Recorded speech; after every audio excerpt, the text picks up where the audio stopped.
The whole treatment is so barbaric. They cut you, they poison you, they burn you. And it's like, God, you can send a man to the moon and you can't come up with a better treatment. Breast cancer is a disease of enormous cruelty and unpredictability. Imagine having to make a life-changing decision quickly between often cruel and severe types of treatment. For most, this would be unimaginable. I was at a playgroup once with my sister-in-law, actually, and how old was Emma? She was probably 8 months old then when I started losing my hair. And she just grabbed it, you know how babies do, and just grabbed it in a big chunk. It came out, and I lost. I just started bawling. My diagnosis was stage 3, so I was pretty convinced I was going to die. My main worry was my daughter. I felt okay about the fact that I might die with myself. I thought, you know, I've had a great time in life. You know, I've had a good life. I had good parents and brothers and a sister, and I was okay with that. But leaving my daughter was just so much more than I could bear. The thought that, you know, she's 11 years old and I won't be there. Support is so important, not only during but after treatment as well. Some women may feel depressed because of new body image issues, and some can feel stigmatized. It was good, but the surgery was horrible. It was way more than I bargained for. They actually kind of cut you from hip to hip, and it was not a fun time. It was very tough, very, very tough. I lost all my hair, I gained a lot of weight, I got hives and all kinds of side effects from my chemotherapy. It was very tough, and I remember my last day of radiation, I came to AWOL. That was very cool. The very last day, I went that morning to radiation, picked up a friend of mine who was also going through chemo, also very young, 28-year-old survivor in treatment, and we drove here. We went to lunch and we drove to Idlewild, where AWOL was at the time. It was very hard because I had to not have normal breasts, to not have nipples, to not have that feeling, those sensations, to lose that in your, not having any idea what you were going to end up with, how you were going to look, you know, what it was going to feel like. And yeah, it was tough. Yeah, it was very, very tough. Actually, there were times where I had wished that maybe I had died of cancer, because family life was awful. I had no support from my husband, and it was just really hard. It's like, why am I here?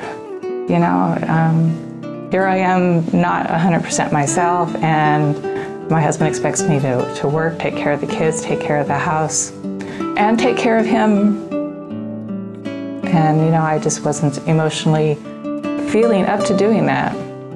And there was a point where, well, if you're not going to take care of me, you don't belong in our bedroom. And he moved me out of the bedroom.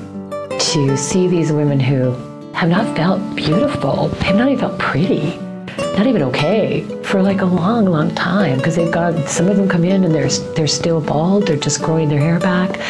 Other ones, you know, it could be, you know, 10 years or whatever, but they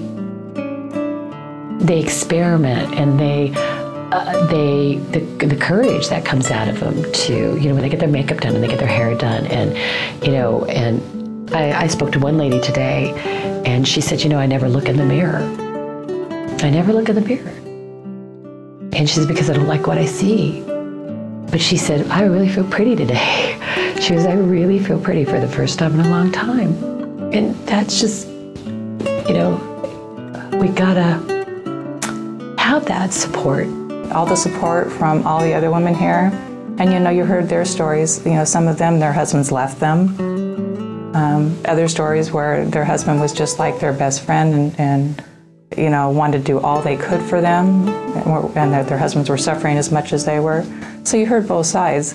But I also saw the strength in a lot of the women, that, you know, that they were going to fight this and beat this, and then all the support and love from all of the volunteers and Francine, of course. It was just, I don't know, it was overwhelming.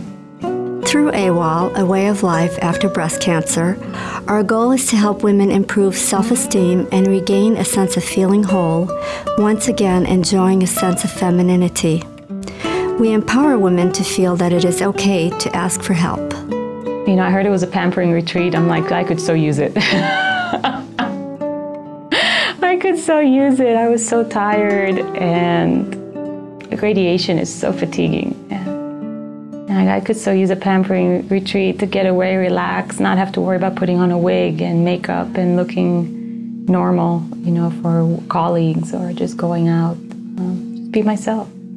We provide sessions in massage, Tai Chi, art and writing workshops, and a really fun fashion show for our guests to participate in. Each guest attaches on our totem pole a small item that can fit in the palm of their hand that has some personal value to them that they are willing to part with. With this, we are able to carry each person through all future retreats. It has truly become a beautiful and unique piece of art. Our customized trust-building exercises allow for letting go versus controlling. Instinctually, women are nurturers, often making it difficult to receive their much-needed care from others. These reflective group exercises help guests understand that it is okay to receive. My experience has been that they feel unwhole. They feel they don't feel attractive, either because they've had the surgery or they've had chemo or they've lost their hair. And so their life has been topsy-turvy. And they just don't feel like they're worth anything. And so what I really want to do is help bring out that inner beauty and that self-worth and allow them to realize the beautiful woman that they are. You just can see it there's a waiting list for volunteers. You know, where do you see that? You know, people love it here. They remember it for years to come. It's an experience they want to maintain in their lives on a daily basis. And to remember it is to continue to maintain that feeling, to try to maintain that feeling every day. And we maintain connections and friendships. You know what? The people who volunteer totally blow me away. They give 1,000%. They have no complaints. They move forward, always asking what it is they can do, smile on their faces, a joy in their songs. I mean, they're out there at 6 in the morning. They're up till midnight putting things away, and they fight to come back. We have a waiting list that is unbelievable for volunteers, and it's like you just want to hug them. You know, you just want to grab them and hug them and just be with them because they're so loving. They just exude love. They exude love for the guests. They care. They interact with them. They make the guests feel comfortable. You can't find that anywhere. You can't. I have never ever seen that anywhere in my life where someone is treated that well. And it's true. It's true. It comes right from the heart. It's fabulous. It's an energy that we should bottle. You know? And we should sell it to the world because they could use it. Yeah. Love our volunteers. Love you, volunteers. The outcome helps one become more productive, provides the ability to become less isolated and more knowledgeable about cancer treatment, decreases fear towards it, impacts recovery, understanding that there is life after cancer. Women learn to separate the physical and the emotional aspects of cancer.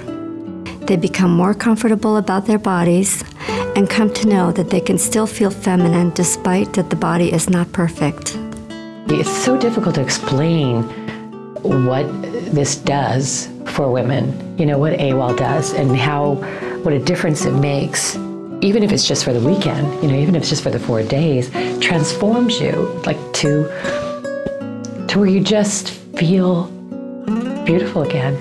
I think a lot of us do live in a cocoon of safety, where we want to do everything or we want to control our environment and therefore avoid pain. But I think we need to feel that pain just like they have in the chrysalis metaphor to become butterflies. A friend of mine told me some people say breast cancer is a gift. She goes, where's the return window?